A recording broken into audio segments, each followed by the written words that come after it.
bonitaradio.net, facebook.com/bonitaradio y en Twitter, bonita-radio.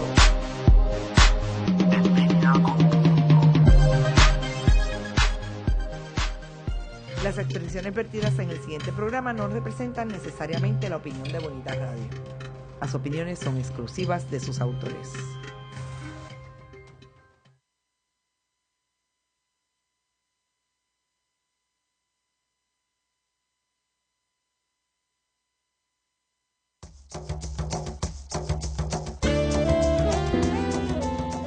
Bienvenidos a Puerto Crítico, un puerto seguro para la crítica, desde el amor y la alegría, desde el compromiso y la solidaridad. Un espacio de análisis y debate donde la ciudad y el pensamiento crítico son protagonistas.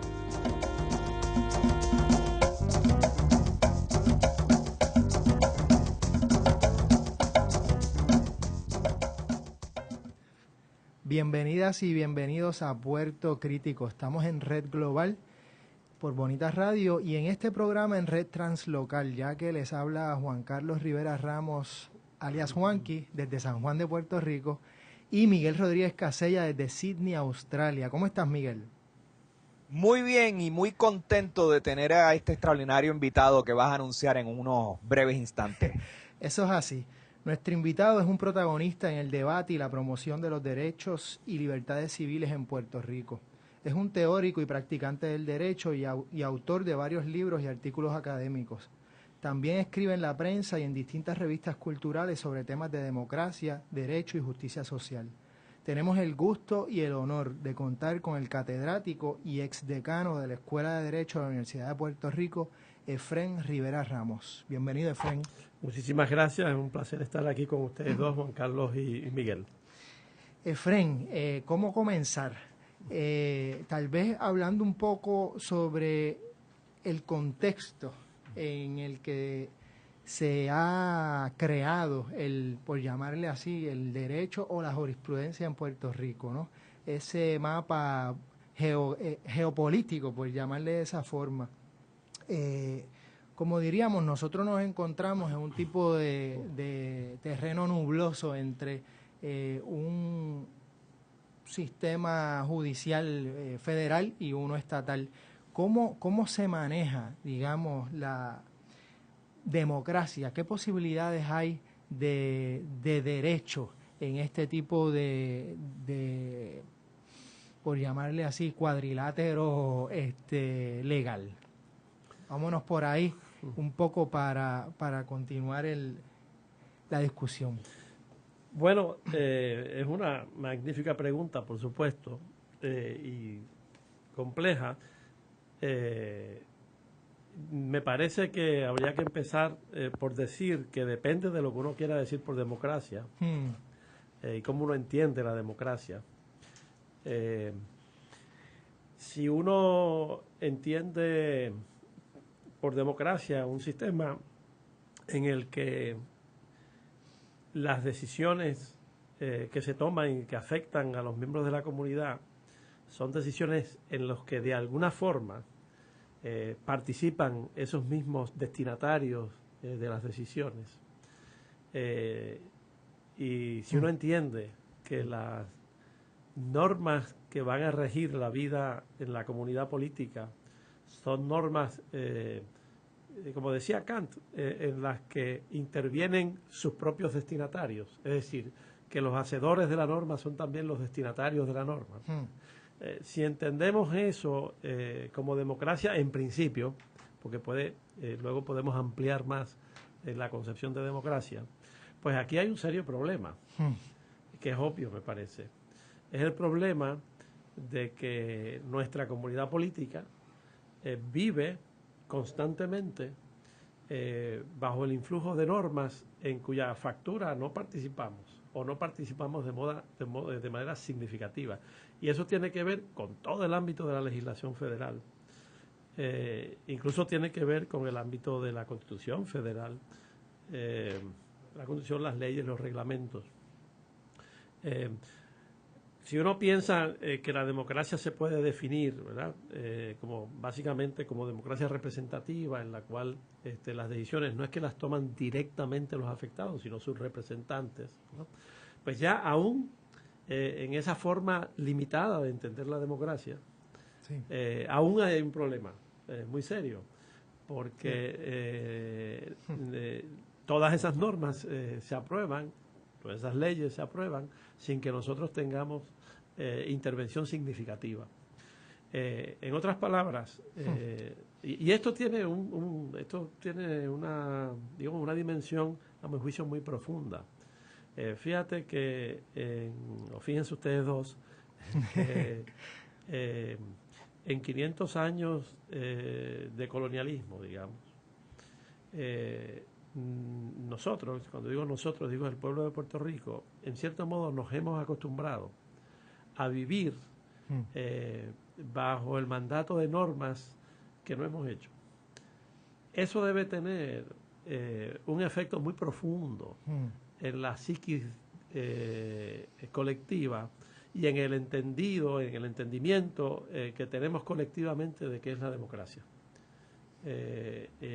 Y a mí eso es lo que me parece todavía mucho más significativo y mucho más serio. El hecho de que una comunidad política se haya acostumbrado con el tiempo a vivir bajo normas que no son de su factura. Entonces, y eso es un planteamiento que está a la raíz de todo planteamiento democrático. Mencioné a Kant porque Kant lo teoriza. Luego hay autores más recientes como Jürgen Habermas, por ejemplo, Sí, cómo no. que es un teórico prominente de la democracia, teórico contemporáneo, que toma esa idea e incluso llega a decir que no hay más norma válida que aquella a la que puedan darle su asentimiento los destinatarios de la norma, aquellos a quien la norma va dirigida. Así que, y para él, eso es el principio democrático básico, ¿no? Básica. Entonces, si eso es así, entonces nosotros tenemos un serio problema de democracia en el país. Claro, lo que sucede es que, y podemos volver luego sobre el tema y sobre qué cosas entonces habría que plantearse y qué cosas hacer. Bueno, claro, lo que sucede es que también el concepto de democracia se le ha puesto apellidos diversos, ¿no? Seguro. A veces, en una cierta tradición se ha hecho equiparar democracia con la noción de democracia liberal. Es decir, la democracia con el apellido en este caso liberal, ¿no? Y en esa concepción de la democracia, pues la democracia también no es solo un problema de participación, sino que tiene una dimensión importante de respeto de los derechos individuales, de los derechos de las personas. Ese es, digamos, lo que el apellido liberal le añade al concepto de democracia. Hoy día también, pues, muchos teóricos de la democracia afirman, quizás influidos por esa noción, afirman que no se puede hablar de democracia sin respeto a los derechos humanos. Es decir, que la democracia no es solo un problema de participación, sino también requiere, como una especie de precondición, que se respeten los derechos humanos, los derechos de todas las personas. Y podemos también elaborar un poco más sobre eso. ¿Cuál es la relación entonces entre derechos humanos y democracia? Entonces, si uno se fía solo en ese aspecto, pues hay quien podría llegar a pensar bueno, que en Puerto Rico hay un régimen de derechos civiles, que hay un régimen formal, un régimen de derechos humanos, que incluso podemos hacer reclamos al gobierno de Estados Unidos que nos respeten nuestros derechos individuales, nuestros derechos personales, derechos humanos, lo que hoy llamaríamos derechos humanos. Y alguien puede pensar que porque eso existe, entonces existe un sistema plenamente democrático. Realmente lo que existe es esa dimensión, lo que uno podría decir en el mejor de los casos, porque ahí también uno puede hacer una crítica, pero en el mejor de los casos es que existe esta dimensión de posibilidad de reclamar ciertos derechos humanos, ¿verdad? Tanto a nivel local como a nivel federal, pero uno también tendría que decir que la democracia no se agota con eso, que es mucho más amplio que eso. Es que a lo que se aspira, entonces es un sistema político en el que ocurran las dos cosas, en el que ocurra, por un lado, el respeto a los derechos humanos y por otro lado, las posibilidades de plena participación de los afectados por las normas en el proceso de elaboración, generación, producción, adopción, aprobación de esas normas, ¿verdad? Y en ese sentido, aquí hay un serio problema, como ya había dicho. Así que ya la democracia puertorriqueña viene afectada de raíz de ese defecto cardinal, vamos a decir. Por más que uno pueda decir que puede reclamar ciertos derechos humanos en los tribunales, etcétera. Como si encarnáramos, digamos, las órdenes de otros, de toda la historia, un poco hablando de esa psiquis colectiva. Incluso los propios derechos individuales que se reconocen son derechos pensados, diseñados, elaborados por otros. Que no está mal, porque muchos de esos derechos son cosas buenas, positivas, que incluso si nos pusieran a nosotros a también elaborarlo, lo haríamos, como hicimos parcialmente el caso de la adopción de la Constitución de Puerto Rico, donde existen derechos parecidos, incluso derechos mucho más adelantados que eso, ¿verdad? Pero falta esta otra dimensión importantísima que tiene que ver con ese proceso en el que uno se da sus propias normas. Miguel. Sí, no, quisiera moverme a otro aspecto, habiendo reconocido el pecado original de nuestro sistema de derecho, de nuestra fundación constitucional.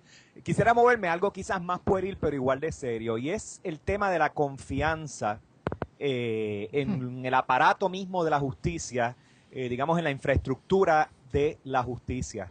Y sabemos pues que los medios de comunicación impulsan mucho pues lecturas dramáticas, escándalos diarios entre nuestros jueces y demás.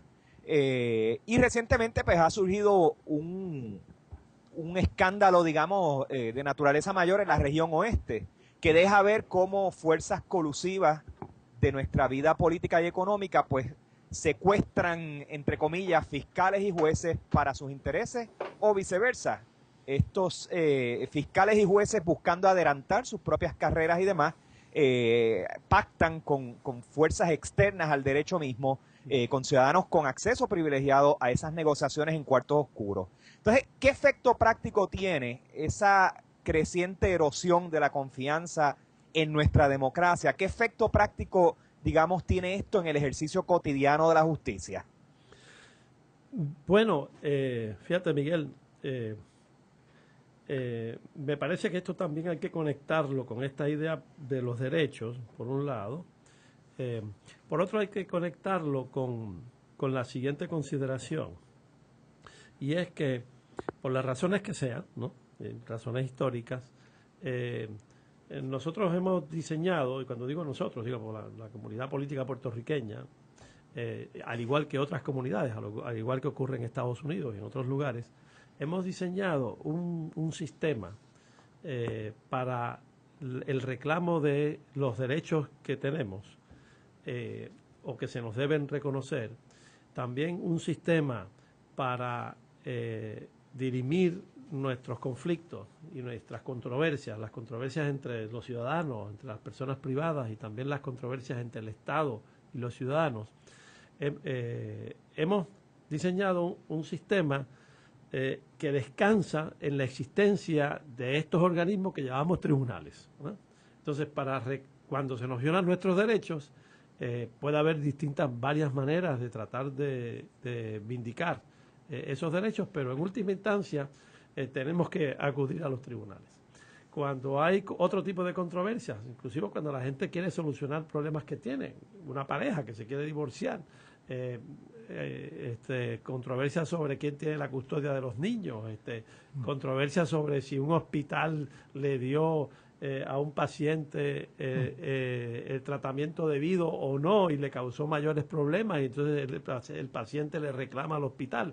Esa controversia, todo eso termina en los tribunales de una forma u otra, ¿verdad? Ese es el sistema que hemos diseñado. Entonces, si eso es así, entonces los tribunales afectan a la gente cotidianamente. No hay nada más que hacer, no hay nada más que irse a cualquiera de las salas de justicia en Puerto Rico, en cualquier lugar del país, ¿verdad? En cualquiera de las regiones judiciales del país, para uno ver esos edificios llenos de gente, esperando que un juez le resuelva un caso, esperando a ver cómo se resuelve su situación. No hay nada más que ver eso para uno darse cuenta de cómo esto afecta cotidianamente a la gente, ¿no? No es una cuestión abstracta, es una cuestión que todos los días, o sea, todas las semanas hay miles de personas que acuden a los tribunales a ver si se les resuelve el problema que tienen de alguna forma, ¿verdad? Y entonces también hemos diseñado un sistema en el que ponemos una persona allí, un hombre o una mujer, al que llamamos juez o jueza, que es la persona que tiene que decidir en última instancia cómo se resuelve el asunto, ¿verdad? Entonces, para que eso funcione y para que la gente acepte las decisiones y para que la gente pueda sentir que de alguna manera se le ha satisfecho su reclamo, que de alguna manera se le ha atendido, que de alguna manera se le ha hecho justicia, tiene que haber una gran confianza en ese sistema y tiene que haber una gran confianza en esa persona que se ha puesto allí para que resuelva a nombre de toda la comunidad, resuelva el asunto o ayude a resolver el asunto, ¿verdad? Así es como hay que verlo en términos cotidianos, en términos prácticos, en términos concretos. También no hay que olvidar que parte de esos reclamos tienen que ver con acusaciones que se le hacen a los ciudadanos por parte del Estado, que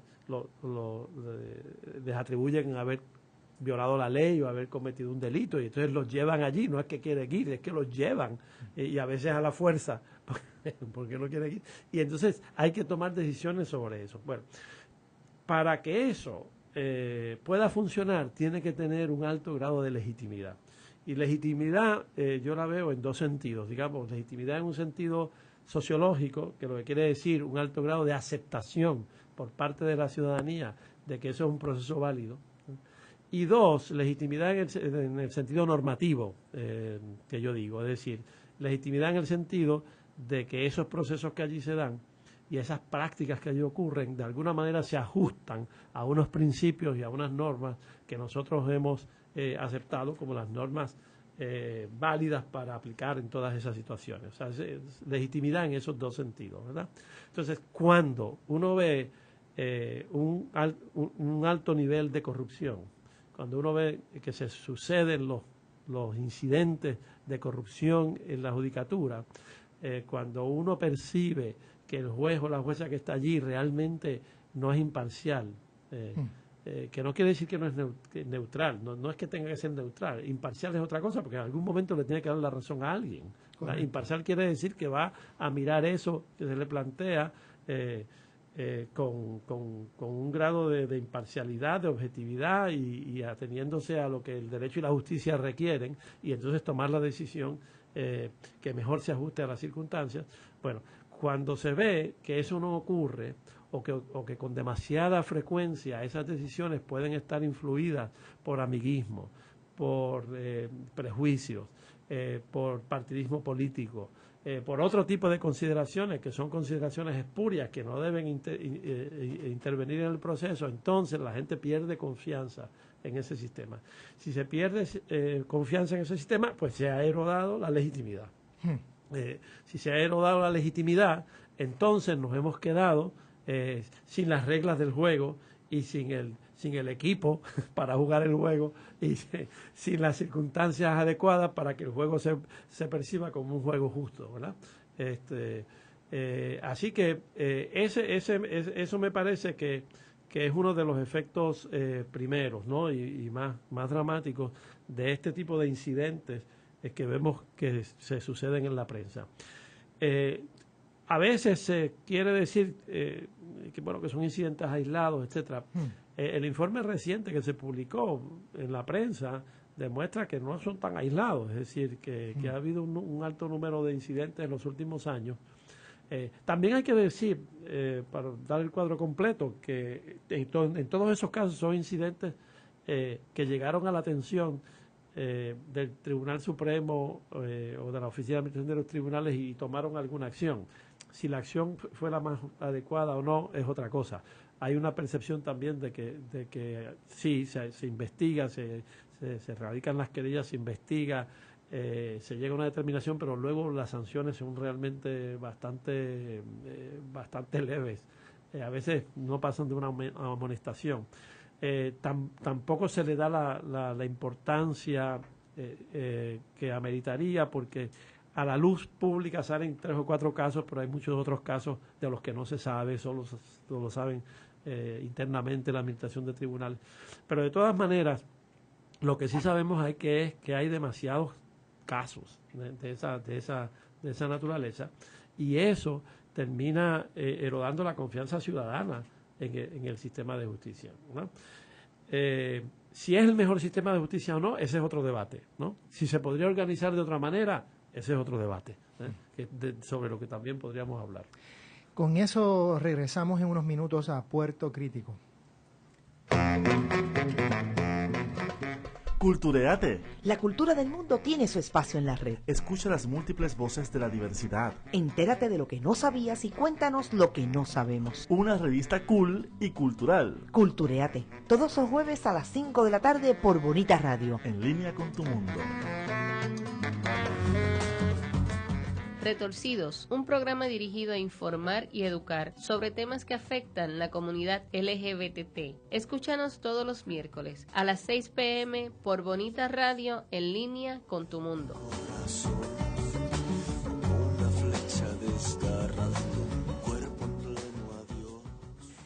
Y regresamos a Puerto Crítico con Efrén Rivera Ramos, hablando de democracia, derecho y esferas públicas.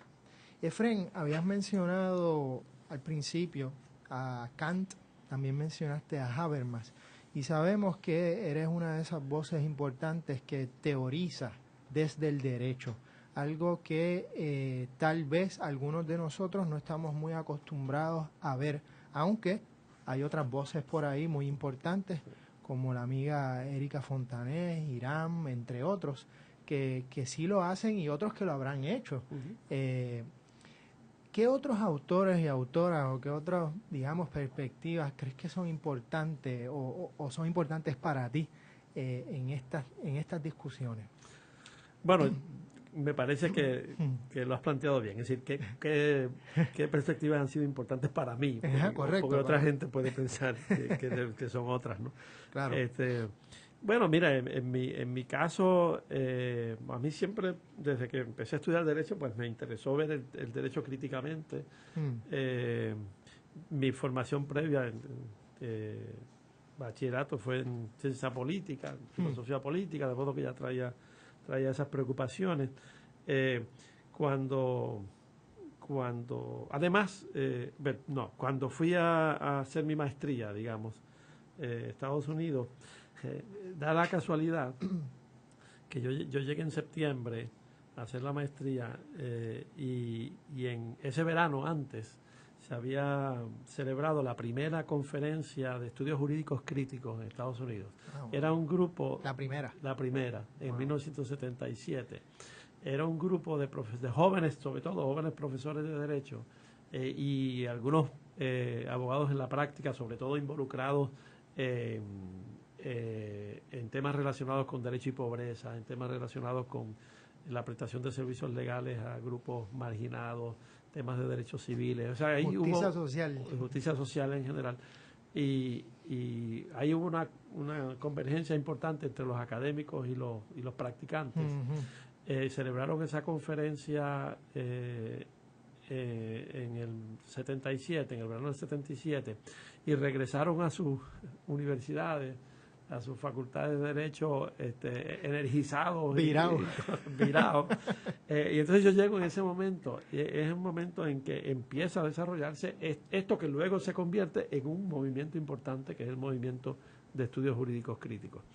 Y ese movimiento, lo interesante era que muchos de sus participantes lo que estaban tratando de hacer era traer al derecho, sobre todo perspectivas de otras disciplinas, de otros campos del saber.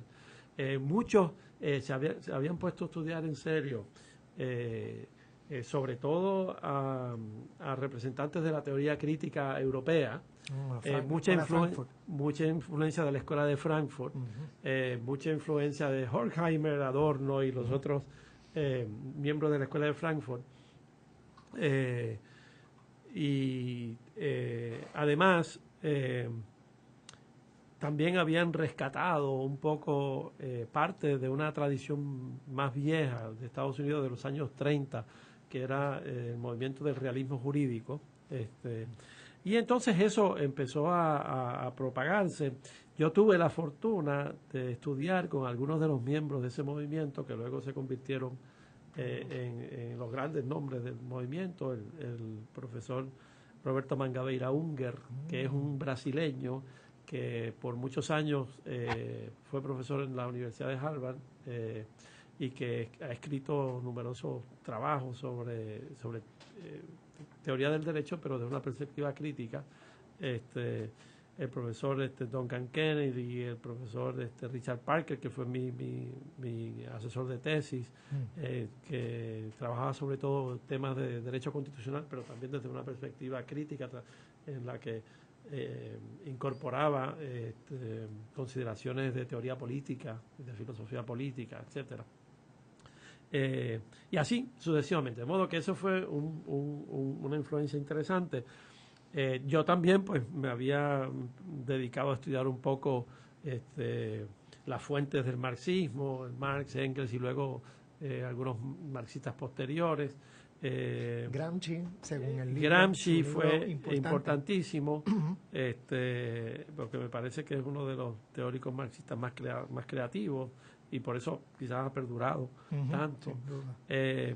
Luego ocurre una cosa, empecé a estudiar, a trabajar estos temas, etcétera, pero luego más tarde me voy a hacer el doctorado, en este caso a Inglaterra, y allí cuando llego lo que estaba en apogeo era todo el planteamiento postmoderno, digamos.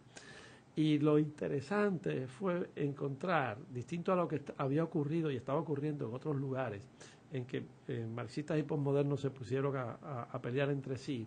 Los marxistas ingleses entablaron un diálogo bastante fructífero con los llamados autores postmodernos. Y de ahí surgieron unos trabajos muy interesantes. Ahí también, autores luego propiamente que trabajaban la teoría del derecho de una perspectiva crítica, como E.P. Thompson, por ejemplo, que es un historiador inglés que ha hecho trabajos extraordinarios sobre el desarrollo histórico del derecho en Inglaterra desde una perspectiva crítica.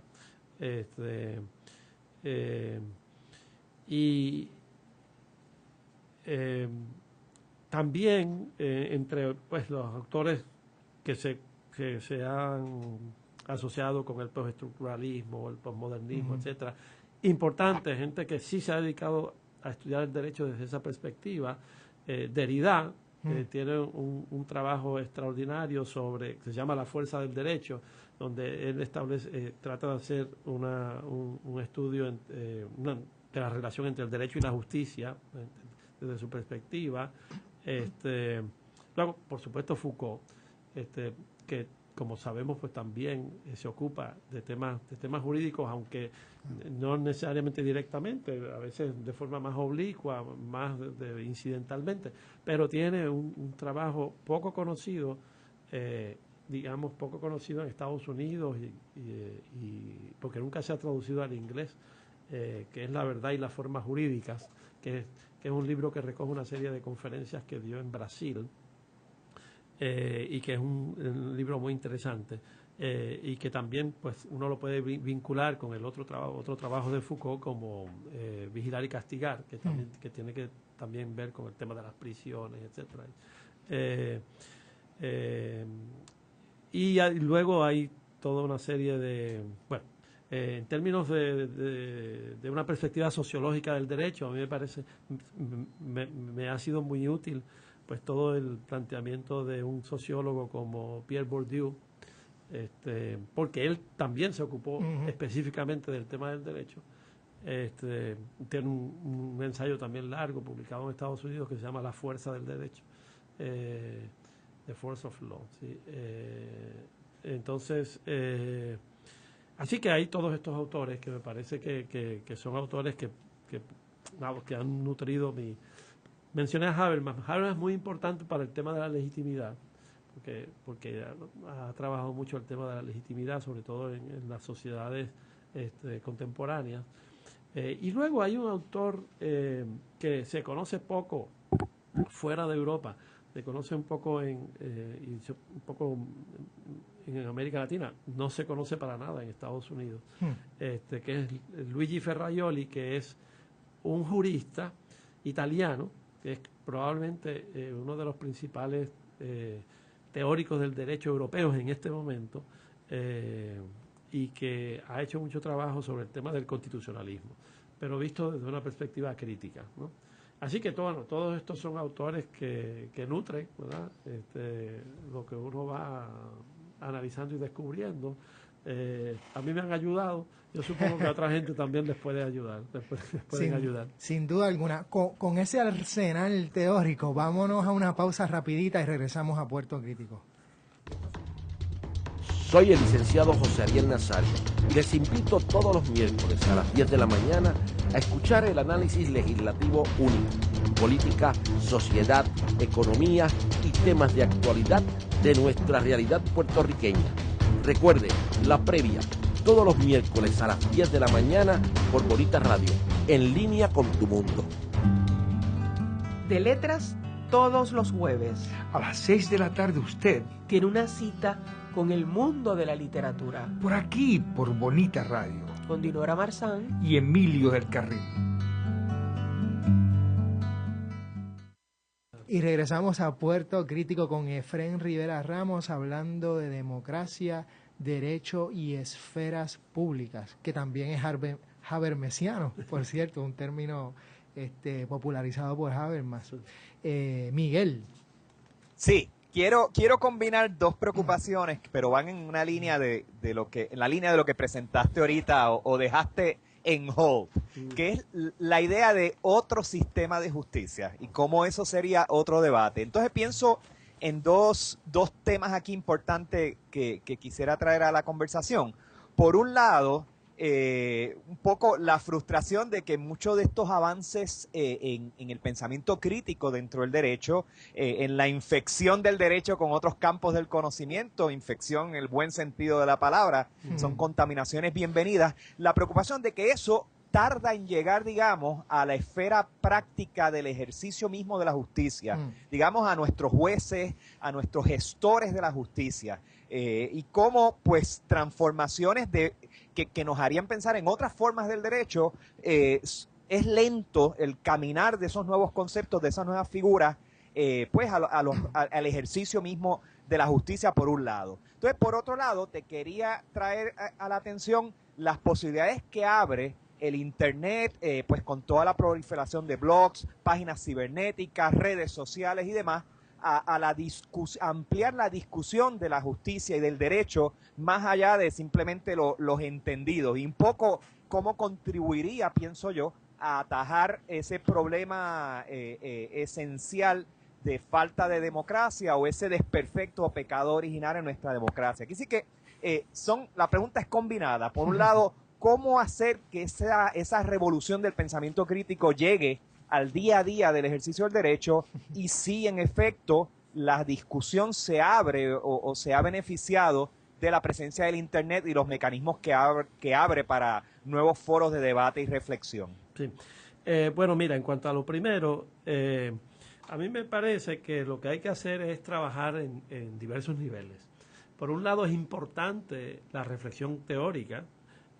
No creo que podamos dejarla de lado, y eventualmente percola, ¿eh? Todos sabemos que eventualmente, pues, muchas de estas ideas que se discuten a nivel filosófico, a un nivel de abstracción mayor, que se dan o en las universidades o en otros foros, eventualmente pueden terminar percolando, ¿verdad? Y ese proceso yo creo que hay que seguirlo fomentando, pero también me parece que hay que trabajar al nivel, digamos, de la práctica concreta del derecho, y en este sentido me parece que, pues, los operadores del derecho por un lado, no solo ellos, pero por ahora voy a hablar de ellos, los operadores del derecho en la práctica cotidiana podemos ir tratando de empujar, ¿verdad?, nuevas nociones, nuevas formas de ver el derecho y de ver la práctica jurídica.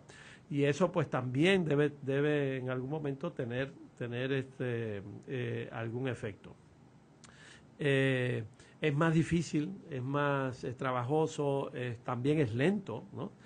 Porque de lo que estamos hablando no es solo de normas, ni de ideas, ni de entendidos. Estamos hablando también de relaciones que se establecen en el campo específico del derecho, como decía Bourdieu, ¿no? De ese campo cultural del derecho, sino además de una serie de prácticas, de lo que se hace cotidianamente en los tribunales, lo que se hace cotidianamente, lo que hacen cotidianamente los policías con la gente, lo que se hace cotidianamente un abogado con sus clientes, digamos, en su oficina.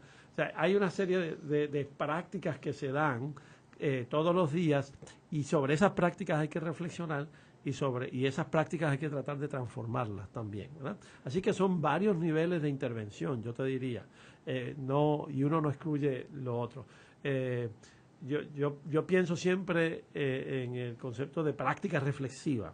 Es una práctica que no es que se hace habitualmente, que no es que se hace así como mecánicamente, sino que es una práctica que se hace desde la reflexión, reflexionando uno continuamente sobre esa práctica. Por otro lado, la reflexión no puede ser una mera especulación abstracta, sino que también tiene que ser una reflexión, la reflexión teórica, que se vuelca sobre las prácticas, ¿verdad? Y es a partir de esas prácticas que se hace la reflexión teórica.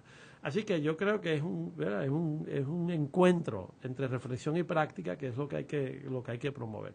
Es lo que hay que promover en los estudiantes de Derecho, es lo que hay que promover en las clínicas de Derecho, es lo que hay que promover en las oficinas de los abogados, es lo que hay que promover continuamente. Ahora, no solo entre los operadores del derecho, y aquí voy un poco a tu otro planteamiento que me parece que está implícito en lo que dices, y es que de alguna forma debemos procurar que el derecho no sea una cosa solo de los entendidos, como tú dices, ¿verdad? Sino que también las comunidades, la gente común y corriente, se apropie del derecho, en el sentido, no porque se van a convertir en expertos que manejan con gran sofisticación todos los términos jurídicos, aunque hay algunos que lo hacen, pero y a veces con mayor precisión que los abogados. Pero no es en el sentido más básico de ubicarse ellos frente al derecho, frente a esa noción de que yo tengo derechos, ¿eh? ¿Cómo se ubica la persona común y corriente? ¿Y qué hace con esa noción? ¿Qué hace una vez se hace consciente? En otras palabras, una vez se convierte en sujeto de derecho, en el sentido de tener conciencia de que tiene derechos, ¿qué hace con eso? Y cómo se organiza para reivindicar sus derechos, ¿no? Y cómo hace incluso para romper las formas tradicionales en que se maneja el asunto de los derechos. Y yo creo que eso hay que trabajarlo con la gente, con las comunidades, y hay que trabajarlo desde la educación, no desde una educación, digamos, vista como decía Paulo Freire, ¿verdad?, de forma bancaria, en que vamos los abogados que somos los que sabemos y le decimos a los que no saben qué es lo que tienen que saber sobre el derecho, sino en diálogo constante con esos sectores, diálogo que va produciendo un mejor entendimiento de parte de la gente de qué significa tener derechos, y que también va produciendo un mejor entendimiento de parte de los abogados y de los juristas y de los entendidos, un mejor entendimiento de qué significa eso para la gente, ¿verdad? Y eso solamente se puede obtener mediante la interacción continua con los más diversos sectores de la comunidad. Así que en ese sentido hay que hacer ese trabajo ahí también. Y la posibilidad de un nuevo sistema de justicia solo puede nacer de ahí. No van a nacer de los entendidos, no van a nacer de las escuelas de derecho, aunque las escuelas deben contribuir, pero no van a nacer de ahí exclusivamente, van a nacer de las prácticas cotidianas de la gente en su enfrentamiento con la idea de que son sujetos de derecho, y en su enfrentamiento con las instituciones que vienen llamadas a hacer que esos derechos estén vigentes, ¿verdad? Así que es un trabajo que se da a todos esos niveles. Luego, el tema de la Internet. Pues mira, sobre esto yo pienso lo siguiente. A mí me parece que la Internet y todos los medios, estos nuevos medios sociales, han abierto un enorme campo de posibilidades que pueden aprovecharse muy bien. Claro, lo que yo no haría sería idealizar eso, como no idealizaría ningún otro campo de posibilidades, porque todos los campos de posibilidades son eso, de posibilidades. Entonces, lo que sí habría que hacer es aprovecharlos al máximo para ese proceso de educación, para ese proceso, educación entendida como yo la describí, para ese proceso de intercambio de ideas, de imaginación de nuevas formas de trabajar con el derecho y hacer que quizás gente, grupos, etcétera, que no habían tenido acceso fácil a estas reflexiones lo puedan tener ahora de forma más fácil que antes.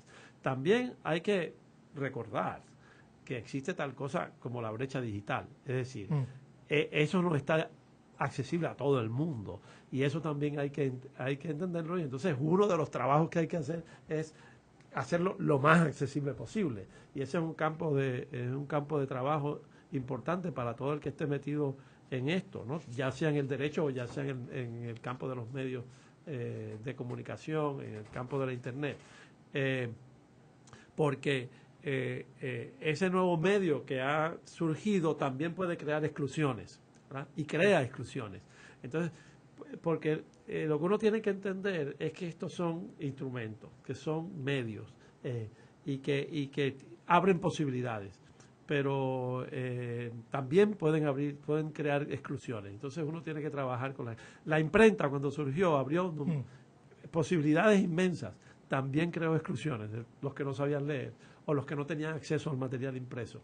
Entonces ahí se abría otro campo de lucha, vamos a decir, para ampliar eso, ¿verdad? Así que yo veo la Internet de esta forma. La Internet me parece que no es buena ni mala en sí misma, es una posibilidad, pero como posibilidad puede frustrarse en su uso o puede fructificar, ¿verdad? Así que, y yo creo que ese es el trabajo que tenemos. Pero eso se da con la Internet ahora y se ha dado con otras cosas, como mencioné, con la imprenta. Quizás ahora hay nuevas formas que asumen esas posibilidades y nuevas formas que asumen las nuevas exclusiones, ¿verdad? Y con eso hay que trabajar. No, sin duda alguna. Por cierto, hace poco hubo unas marchas, me parece que en México, para que no se controle desde el Estado el Internet. Así que esas luchas se están dando y es muy cierto de que pueden ser luchas que pueden excluir, como bien pasó con la imprenta, y el mismo mencionó a Freire, el mismo trabajo de Paulo Freire, en parte, ¿no?, surge de ese proceso de alfabetización para que no haya esa exclusión. Así que un poco cómo todos estos mecanismos podrían servir para esa educación que usted menciona. Además que son mecanismos que también pueden servir para el control de la gente. Sin duda. Y que están sirviendo y que lo sabemos. Entonces ahí se ha abierto otro campo de lucha nuevo, de cómo evitar que el control que antes se daba por otros medios y por otras vías ahora se dé por este otro medio. Así que por eso yo siempre pienso en posibilidades y limitaciones, ¿no? ¿Cuáles son las posibilidades y cuáles son los límites, ¿no? Y eso yo creo que nos ayuda a pensar un poco sobre cómo enfrentarnos a estos fenómenos. Y me parece que contestó ya esta otra pregunta de manera bastante clara, pero quisiera tal vez traer otra vez un poco el hecho, o digamos desde nuestra perspectiva, que de alguna forma hay muchas dinámicas y debates que surgen desde aspectos ético-políticos y que de alguna manera se van despolitizando mientras se van legalizando. En otras palabras, o legalizar tal vez no es la palabra, pero como muchas luchas que surgen en el ámbito del espacio público, por llamarle así, o en la lucha política, terminan en los tribunales, y de alguna manera sí son los expertos y las expertas los que de alguna forma llegan a una decisión, los resuelven, entre comillas, y ya.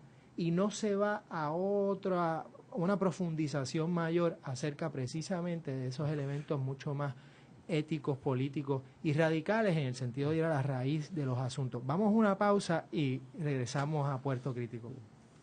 Se mira con las manos y se toca con los ojos. Veo. ¿Qué ves? ¿Qué miran las niñas de tus ojos? Color, Forma, vacíos imagen. y texto en Veo. El primer museo virtual lo escucha y lo ve a la 1 de la tarde, sábados alternos por Bonita Radio, en línea con tu mundo. Retorcidos, un programa dirigido a informar y educar sobre temas que afectan la comunidad LGBT. Escúchanos todos los miércoles a las 6 p.m. por Bonita Radio, en línea con tu mundo. Una flecha desgarrando, cuerpo en pleno adiós. Y regresamos a Puerto Crítico con Efrén Rivera Ramos. Y Efrén, estábamos hablando un poco de ese proceso, que a veces estas luchas, cuando llegan al espacio jurídico, se despolitizan o se desradicalizan, por llamarle así, de alguna forma. Mira, eso fue una preocupación muy importante en los años 70, cuando se dieron todas aquellas luchas, tanto en Estados Unidos como en Puerto Rico, en torno a derechos civiles o en torno al ambiente, las luchas feministas, las luchas de diversas comunidades, relacionadas con temas relacionados con la pobreza, etcétera. Esto se debatió, este tema se debatió, porque se veía exactamente eso, que a veces uno veía que una comunidad se organizaba, empezaba a desarrollar cierta capacidad de incidencia política, pero luego cuando el asunto se llevaba al tribunal, se desmovilizaba la comunidad y entonces todo quedaba en manos de los abogados y del tribunal y de los jueces, y eso conducía a un proceso de desmovilización, que lo que tú llamas también de despolitización, ¿verdad? Y en ese sentido, pues también, si uno quiere utilizar un concepto de alienación, en ese sentido, el problema entonces se pasaba a los expertos. Y entonces los realmente afectados en poco quedaban desvinculados y quedaban a la espera de la solución.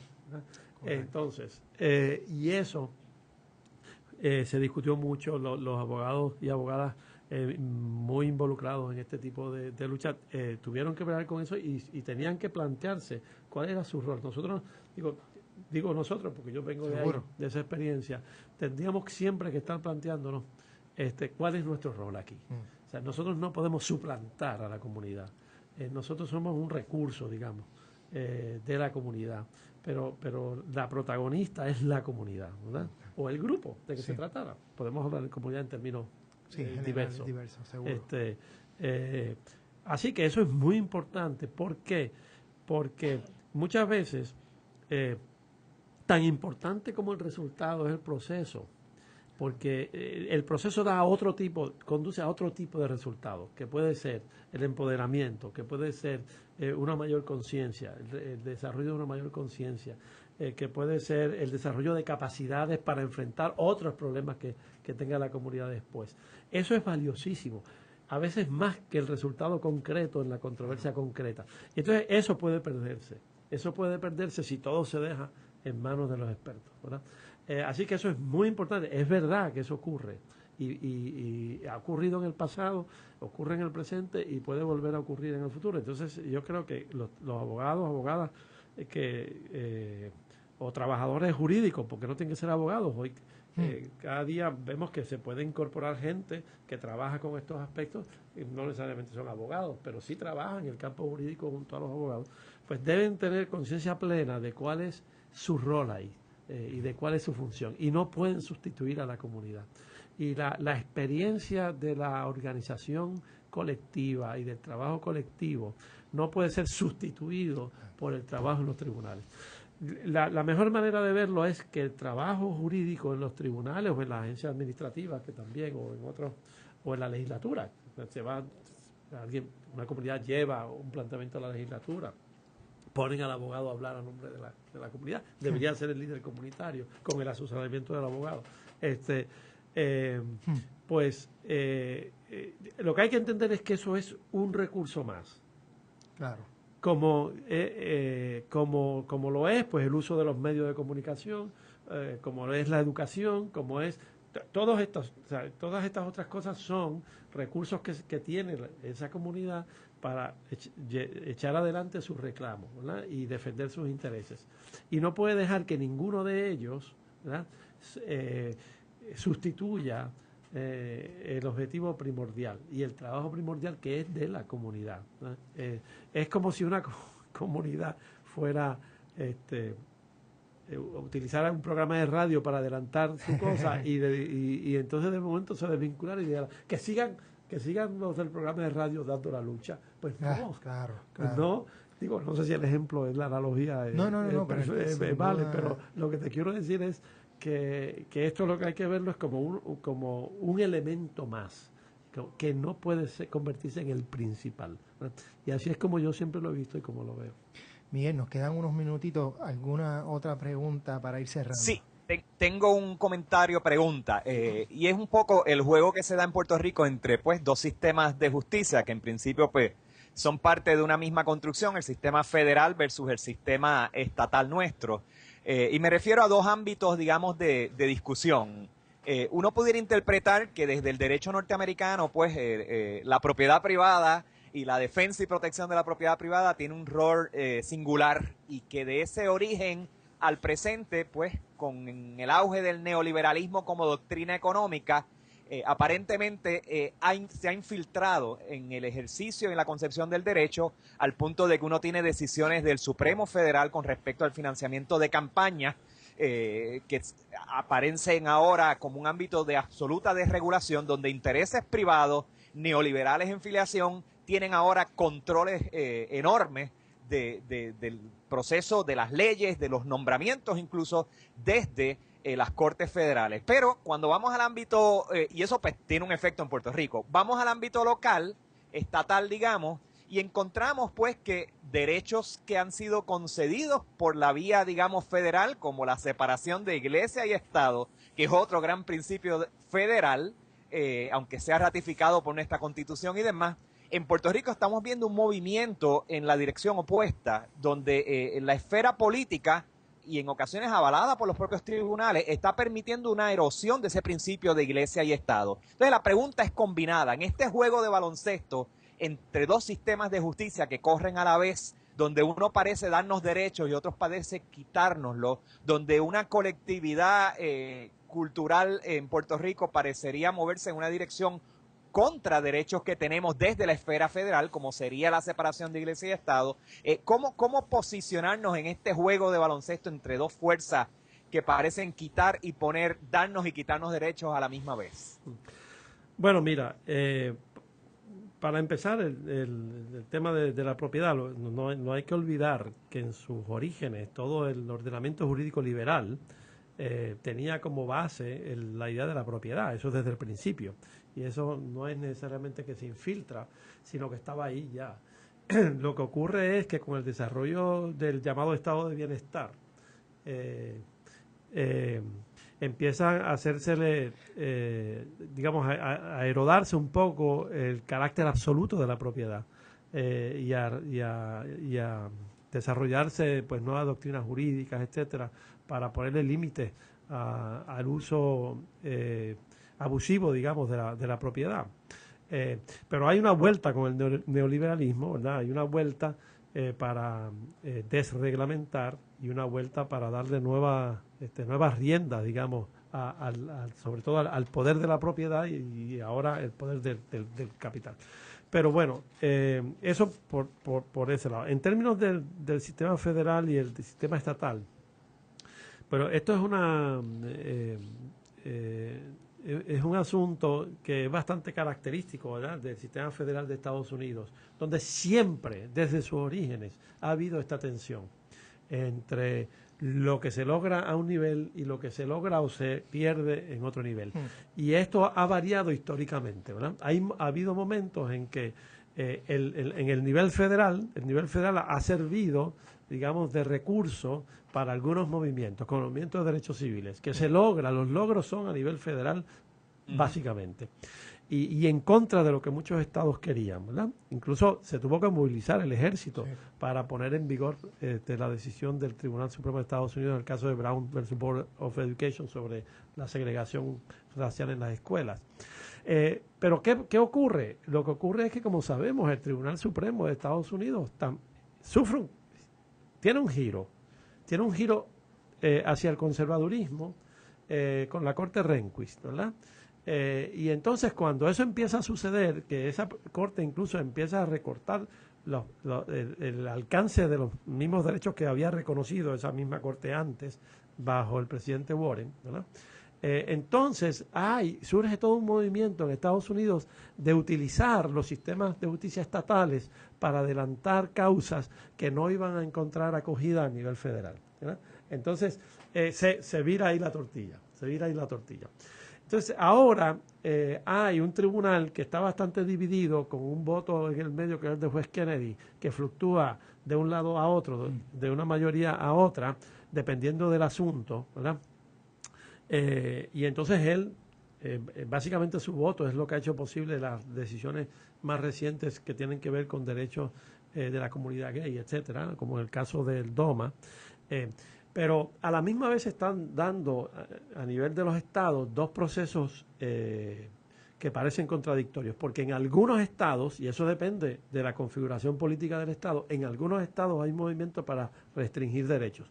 Pero los adelantos de la comunidad gay en Estados Unidos, muchos de ellos se han dado a nivel estatal.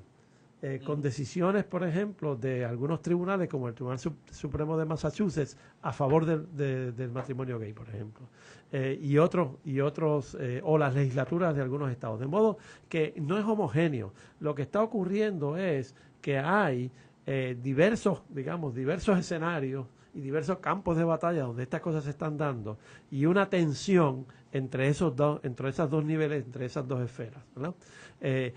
Pero esto ha sido así siempre.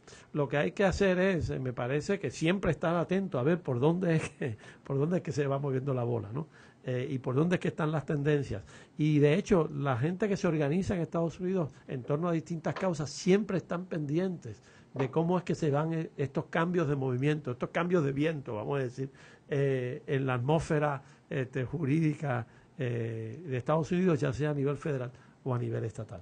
Y sin duda alguna el derecho también es político, es decir, es un campo de batalla y hay que luchar para precisamente profundizar esas capacidades democráticas para tener una vida mucho más justa, libre y solidaria. El tiempo es relativo y como esto ha sido un manjar, el tiempo se nos fue muy rápido y no duramos 53 minutos sino 1 hora y pudiéramos estar aquí 3 horas y 4, pero lamentablemente no se puede. Efraín, muchísimas gracias por estar con nosotros. Muchísimas gracias a ustedes, encantado de estar aquí. Gracias Miguel y gracias Natalia por ser nuestra técnico como siempre, Natalia Suárez. Hasta la semana que viene en Puerto Crítico.